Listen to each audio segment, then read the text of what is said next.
আমাদের তাপসবাবুকে ব্যাস এবং উত্তরীয় পরিয়ে এবং আমরা সবাই হাততালি দিয়ে আমরা বরণ করে নেব। তো আমাদের সোনাপুকুর অঞ্চল সভাপতি রেজাউল ভাইকে বলবো ব্যাস এবং উত্তরীয় পরিয়ে তাপসবাবুকে সবাই জোরে একটু হাততালি দাও, জোরে।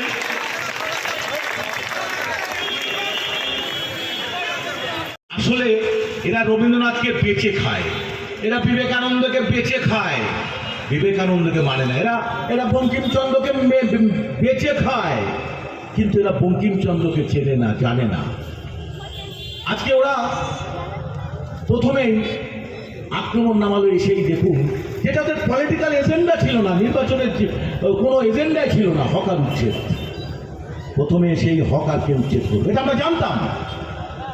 আমরা যারা রাজনীতি করি, যারা অর্থনীতির ছাত্র, তারা অনেক আগের থেকেই জানি এই রেলের স্টেশনগুলোকে আদানির হাতে মোদিজি দিয়ে দিয়েছে, অনেকদিন আগেই আদানির হাতে দিয়ে দিয়েছে। অতএব রেল স্টেশন ঝাঁচকচকে রেল স্টেশন করবে আদানি, আর ওই হকাররা লাখ লাখ টাকায় ওইগুলো কিনবে। এই গরিব হকাররা উচ্ছেদ হবে, যাদের টাকা নেই তারা ওই ঘর কিনতে পারবে না। তাই দেখুন, বিজেপির পলিটিক্যাল এজেন্ডার মধ্যে হকার উচ্ছেদ ছিল না, ওরা কিন্তু হকার উচ্ছেদ করলো। আপনারা প্রতিবাদ করেননি, আপনারা ভেবেছেন আরে ও তো হকারদের সমস্যা, ও তো আমাদের সমস্যা নেই। এই রবীন্দ্রনাথ কেন ওটা ভাবেছেন? ওই রবীন্দ্রনাথ ঠাকুরের ভাষায় বলতে হয়, প্রতিদিন আমি হিন্দু, আমি মুসলমান, কেউ বলে না আমি মানুষ। এটা রবীন্দ্রনাথের শেষ জীবনের আক্ষেপ। আজ সারা পশ্চিমবঙ্গ দেশ জুড়ে এই একই জিনিস চলছে, আমি হিন্দু, আমি মুসলমান, আমি মানুষ নই। মানুষের বড় অভাব।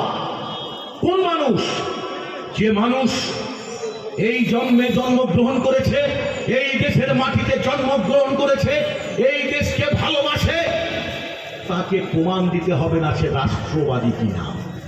রাষ্ট্রবাদী শব্দ কোথা থেকে নিয়ে এলেন শুভেন্দু অধিকারী? আমরা জেনেছি এই কথার বঙ্কিমচন্দ্রের কথায়, সবার কথায়, স্বদেশ আমার, স্বদেশ আমার, এই স্লোগান আমরা শুনেছি। স্বদেশ, এ স্বদেশ আমার দেশ, এ ভারতবর্ষ আমার, এ ভারতবর্ষ নিসার আলী, এ ভারতবর্ষ কাজী নজরুল ইসলামের, এ ভারতবর্ষ রবীন্দ্রনাথ ঠাকুরের, এ ভারতবর্ষ নেতাজি সুভাষচন্দ্রের বোস, এ ভারতবর্ষ ওনাদের কথায় শ্যামাপ্রসাদ মুখার্জি। কিন্তু বিতর্কিত, ধরেই নিলাম শ্যামাপ্রসাদ মুখার্জি একটা সময় পর্যন্ত হলেও স্বাধীনতা সংগ্রামের কিছুটা সময় ছিলেন, পরবর্তী সময়ে ব্রিটিশদের দালালিও করেছেন। এই প্রেসিডেন্সি কলেজে উনি যখন অধ্যাপক ছিলেন, প্রেসিডেন্সি কলেজে ব্রিটিশ পতাকাকে অবমাননা করার জন্য বের করে দিয়েছে, ব্রিটিশ সাম্রাজ্যবাদকে তোষণ করবার জন্য ছাত্রদের বহিষ্কার করে দিয়েছে। সেই শ্যামাপ্রসাদ মুখার্জিকে আপনারা সামনে আনছেন, অথচ আপনারা এই গোপাল পাঠা, মানে আমি বলছি এই কারণে আপনারা সব চেপে যাচ্ছেন, মানুষ চুপ হয়ে যাচ্ছে, নিস্তব্ধ হয়ে যাচ্ছে। সেই হিটলারের জমানাটাকে একটা ফ্যাসিবাদী শাসন ব্যবস্থা কায়েম করতে গেলে প্রথমে আস্তে আস্তে ইতিহাসটাকে পাল্টে দাও। হিটলার যেদিনকে রাস্তায় বেরোতেন, যে বাচ্চার হাতে ফুলটা দিতেন, সেই রাত্রে ওর বাবাটা খুন হতো, গ্যাস চেম্বারে পুড়ে মারত। এটাই হচ্ছে হিটলারি জমানা। আর ভারতবর্ষের এমন একটা রাজনৈতিক দল, যে দলটা নিচে চলে না, তাকে চালায় আরএসএস, রাষ্ট্রীয় স্বয়ংসেবক সংঘ চালায়, সেটা হচ্ছে ভারতীয় জনতা পার্টি।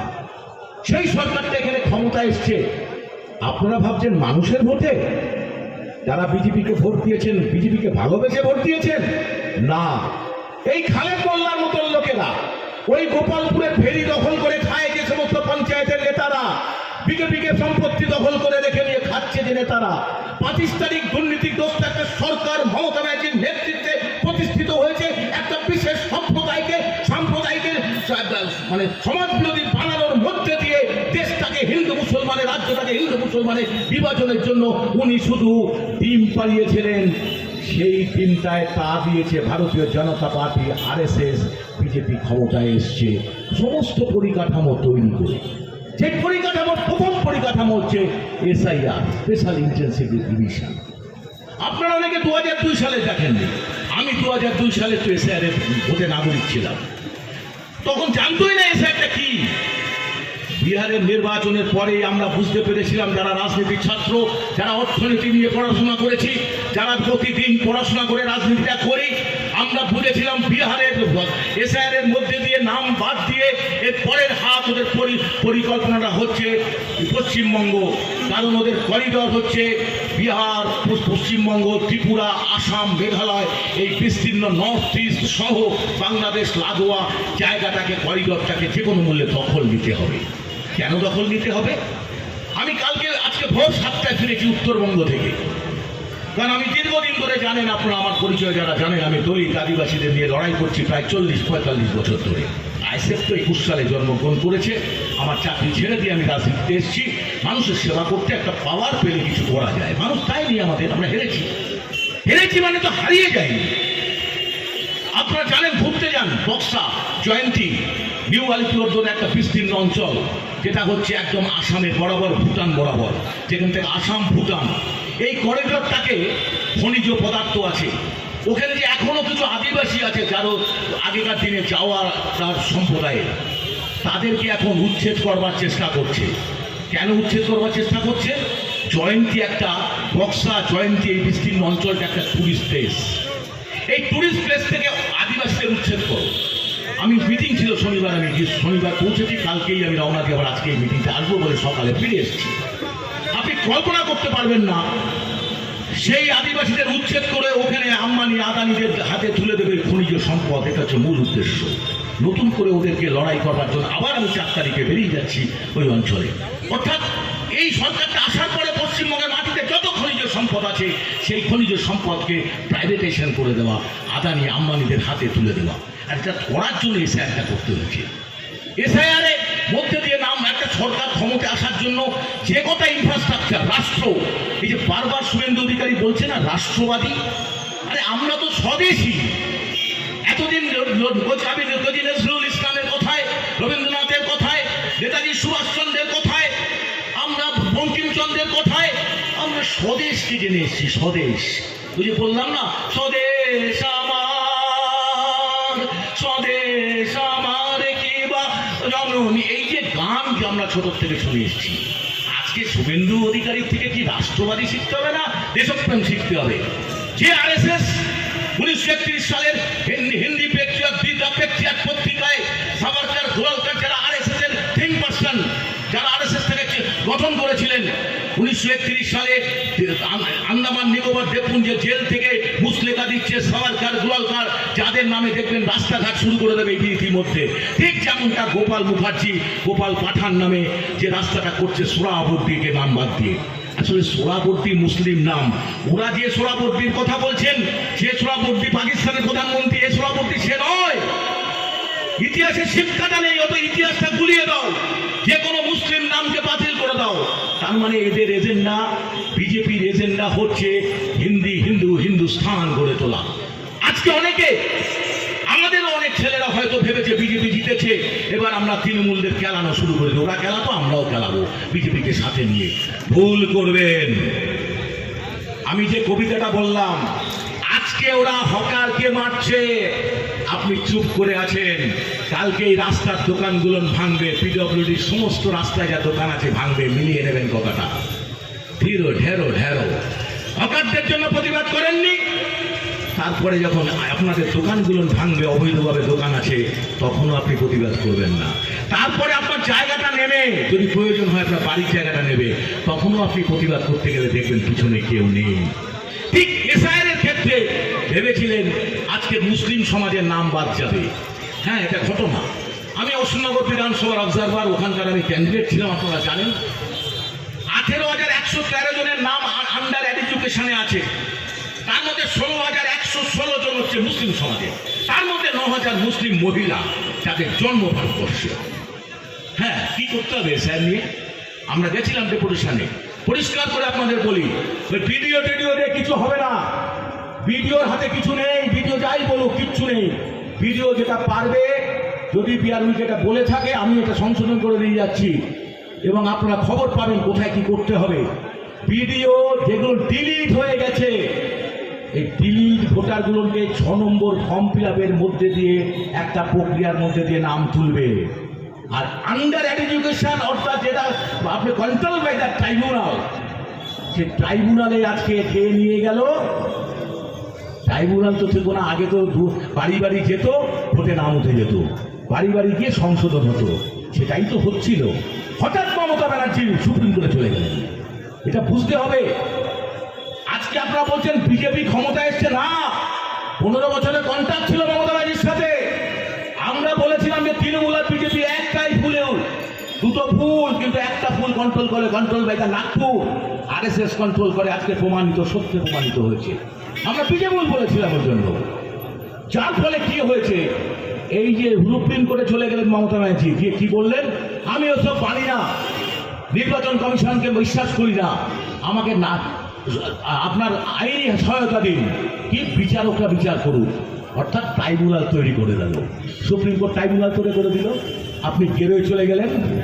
এবার ট্রাইব্যুনাল মানে কি, আপনার নাম বাদ গেছে কি কি কারণে, ম্যাক্সিমাম নাম বাদ গেছে। আমি এতটাই এসআইআর নিয়ে বুঝ করে নেমে কাজ করছি, আমি জানি মুসলিম সমাজের নাম বুঝ গেছে।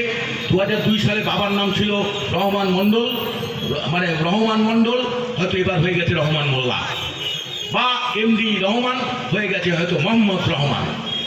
কিছু নামের ভুলের জন্য গেছে, আর কিছু প্রমাণপত্র আপনার ঠিক মতন প্রেস করতে পারেননি, এই জন্য ভুল গেছে। কিন্তু সুপ্রিম কোর্ট বলেছিল যে আইনের ভাষায় যে আপনি বিচার পাবেন কিনা, ধরুন আপনার ফাঁসি হচ্ছে, আপনার নামটা বাদ যাচ্ছে, একটা কেস আছে, এখানে পুলিশ আছে, তারা জানেন, আইনের লয়ার আছে, যারা বলবে যে কেস আছে, কি কেউ রেপ কেসের আসামি, কেউ মারামারি কেসে আসামি, কেউ বেলেবেল সেকশন, কেউ নন বেলেবেল সেকশন। কিন্তু আপনি যখন আইনে বিচারকের কাছে বিচার চাইছেন, আপনি জানেন না আপনি কিসের জন্য আসামি হয়েছেন। অর্থাৎ আপনার যে এসআইআর এর নামটা আন্ডার এডুকেশনে আছে, তার কারণটা কি, এটা সুপ্রিম কোর্ট এখনো আপনাকে জানায়নি, জানাতে বলেছিল, এবং ট্রাইব্যুনাল অথরিটিটা জানায়নি। এটা ভিডিওর আগে এখতিয়ার করার দরকার ছিল, যে আপনি বাধ্য করান এর বিরুদ্ধে জানানোর জন্য। সুপ্রিম কোর্ট বলেছিল বাড়ি বাড়ি জিতে যাবে, নির্বাচন কমিশন বলেছিল কি কারণে বাদ যাচ্ছে, আপনার সব জানেন। আমি সুপ্রিম কোর্টের অর্ডার আমার কাছে রয়েছে, যে কেউ দেখে যেতে পারেন। যতগুলো মামলা হয়েছে সুপ্রিম কোর্টে এসআইআর নিয়ে, তার সমস্ত অর্ডার আমার কাছে আছে। এবার কি হচ্ছে, তাহলে আপনি কি করবেন, যাদের নাম বাদ গেছে আপনাকে পার্সোনালি আপনি একটা দ্রুততার সাথে নিষ্পত্তি করবার জন্য একটা, মানে আপনার যে অ্যাপিলেট অথরিটি, তাকে চিঠি করুন। সেই চিঠিটা উকিল করতে পারে, যে কোনো লয়ার আপনার হয়ে করতে পারে, নয় আপনারা করতে পারেন। এইটা করার সময় অ্যাপ্লাইটা করে আমি ঘোষণা দিচ্ছি আজকে এখানে দাঁড়িয়ে, এটা ডিস্ট্রিক্ট উত্তর চব্বিশ পরগনা জেলার যিনি যে অথরিটি, যেভাবে ট্রাইব্যুনাল চলছে, তাতে আগামী পঞ্চায়েত নির্বাচনের আগেও গ্রাম বাংলার কারো নাম উঠবে না, যদি না আমরা রাস্তার লড়াই, আইনি লড়াই একসাথে না নিয়ে যেতে পারি। সেই আইনি লড়াই নিয়ে যাওয়ার জন্য খুব শিগগির আপনারা আমার ডাক, অর্থাৎ জেলা সভাপতির ডাকে বারাসাত জেলা ভবন, জেলা মানে আমাদের ডিস্ট্রিক্ট অফিস, যে ম্যাজিস্ট্রেটের অফিস, ডেপুটেশন ঘেরাও কর্মসূচি ঘোষণা করব খুব শীঘ্রই। আপনারা যাবেন তো? উত্তর চব্বিশ পরগনা জেলার সভাপতি হিসাবে সমস্ত এসআইআর যাদের নাম বাদ গেছে, তাদের 50% উপর লোক নিয়ে আমি হাজির হচ্ছি ওই ডিএম অফিসে খুব শীঘ্রই। যদি বলেন কেন, কারণটা একটাই, এটা টোটাল দেখভালের দায়িত্ব কিন্তু ডিএম এর উপর আছে। ভিডিওকে বলে কিছু হবে না, ওগুলো আইওয়াস। ভিডিওর কাছে যান খালেক মোল্লার দুর্নীতি নিয়ে, যান আপনি খালেক মোল্লার দুর্নীতি নিয়ে।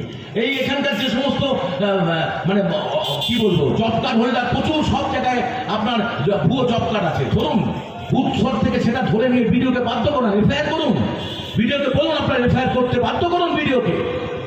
এবার প্রধানমন্ত্রী আবাস যোজনা গ্রামীণ যে প্রকল্পের টাকা, ভুয়ো টাকা দিয়েছে, করুন। আপনারা দেখেছেন, আমি অশোকনগরের ভিডিওর কাছে তুলে দিয়েছি শয়ে শয়ে প্রমাণ। আমি বলেছি যদি আপনি অ্যারেস্ট না করেন, আপনাকেও আমি হাইকোর্টে তুলব, আপনাকেও তুলবো হাইকোর্টে। তৈরি হয়ে যান, ইমিডিয়েট এদের বিরুদ্ধে এফআইআর করুন। অর্থাৎ চোর দুর্নীতিগ্রস্ত দল তৃণমূল, যারা এতদিন বিজেপি এসে যাবে বলে তৃণমূলকে ভোট দিতেন, তাদেরকে আমরা বোঝাতে পারিনি, বা আপনারা বোঝেননি যে তৃণমূল আর বিজেপি যে এক। আজকে তারা বুঝতে পারছে, কারণ নওশাদ সিদ্দিকী, তাপস ব্যানার্জিকে ভোট কেনা যাবে না। বিজেপির বাবার ক্ষমতা নেই, আরএসএস এর বাবার কথা নেই, হাজার হাজার কোটি টাকায় আমাদের কিনতে, এসব পারবে না। কিন্তু এখন কি ঋতব্রত তৃণমূল, শুভেন্দু অধিকারী তৃণমূল, সরকারটা চালাচ্ছেও কিন্তু পুরনো তৃণমূল। ঠিক কি বেঠিক বলুন? কে শুভেন্দু অধিকারী? আরে শুভেন্দু অধিকারী, আপনার সাথে বকরা নিয়ে তো গোলমালটা হয়েছিল অভিষেকের। কি গোলমাল? আমি তো আজকে অন ক্যামেরা বলে যাচ্ছি, দীঘায় যে পার্কিং, সে দীঘার পার্কিং এর সমস্ত একাধিপত্য আপনার ছিল। অভিষেক তার উপর ভাগ চেয়েছিল, কারণ তো ভাগের রাজনীতি করে 75-25%। সেই নিয়ে শুভেন্দু আর অভিষেকের ক্যাচাল, এবং সেকেন্ড ম্যান শুভেন্দু অধিকারী হতে চেয়েছিলেন, মমতা ব্যানার্জি অভিষেক হতে দেয়নি।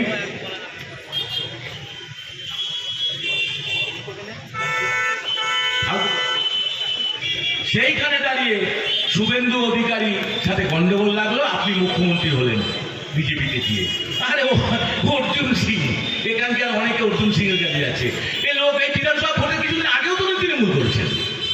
তাহলে তৃণমূলটাই তো বিজেপি, তারাই তো ক্ষমতায়। তাহলে বিজেপি আর তৃণমূল, আমরা বলেছি একটা পাকিস্তানি দুর্নীতিগ্রস্ত দল কখনো ফ্যাসিবাদের বিরুদ্ধে লড়াই করতে পারে না বলেই আজকে গরিব খেটে খাওয়া মানুষের উপর আক্রমণ নামিয়ে নিয়ে আসছে। আর তারা রাষ্ট্র পুরো শক্তিটাকে কাজে লাগিয়ে ক্ষমতায় এসছে পশ্চিমবঙ্গে, এটা তাদের এজেন্ডা ছিল। তাই তারা ক্ষমতায় এসছে, ক্ষমতায় এসে তাদের সমস্ত কিছু এক এক করে তাদের এজেন্ডা ফুলফিল করছে। কি এজেন্ডা? কি এজেন্ডা? গরিব মারো, বড় লোককে তোষণ করো। গরিব মারো, বড় লোককে তোষণ করো। আচ্ছা, গরিবের কোনো জাত হয় বলুন তো? গরিবের কোনো জাত হয়, ধর্ম হয়? যে লোকটা বিজেপি করে ভোট দিয়েছে, সে কি আমার শত্রু? সে কি আপনার শত্রু? সে তো গরিব মানুষ, যখন ফুটে মাছ বিক্রি করছে, তাকে তো দুদিন বাদে উঠে যেতে হবে।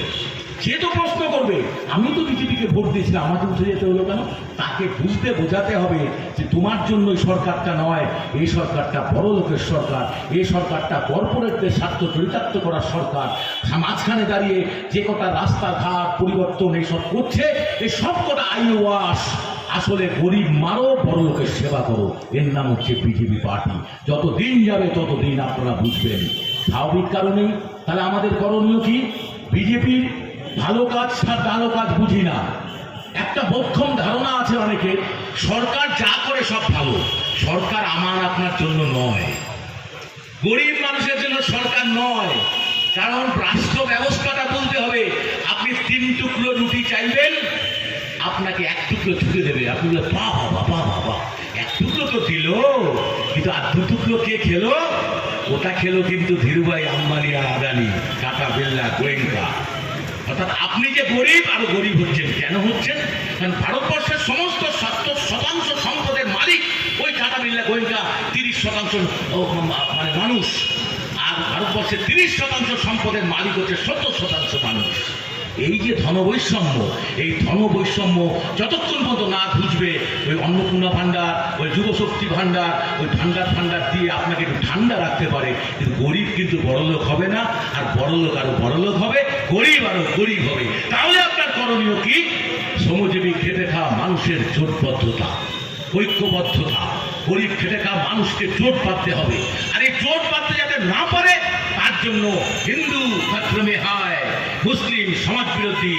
আর ওদিকে রাম মন্দিরে যে টাকা চুরি করছে, খারিজি মাদ্রাসার কোনো ছাত্র না, সেটা কিন্তু মোদী ভক্তরাই চুরি করছে কোটি কোটি টাকা। তারা কিন্তু অ্যারেস্ট হয় না। তারা আজকে দেখলাম হুমায়ুন কবির এত বড় কথা বললো। হুমায়ুন কবির যখন বলেছিল যে 70% মুর্শিদাবাদে আমরা হিন্দুদের কেটে ভাসিয়ে দেবো, তখন মমতা ব্যানার্জি ওনাকে গ্রেফতার করলেন না।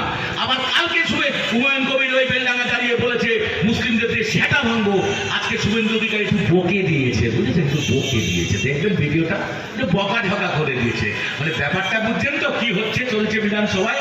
আর আমাদের চেয়ারম্যান নওশাদ সিদ্দিকী বিধানসভায় একটা বাজেটের বিরুদ্ধে কিভাবে বলতে হয়, মার্জিত একদম যুক্তিসঙ্গত কথা কিন্তু তিনি প্রতিদিন বলে যাচ্ছে।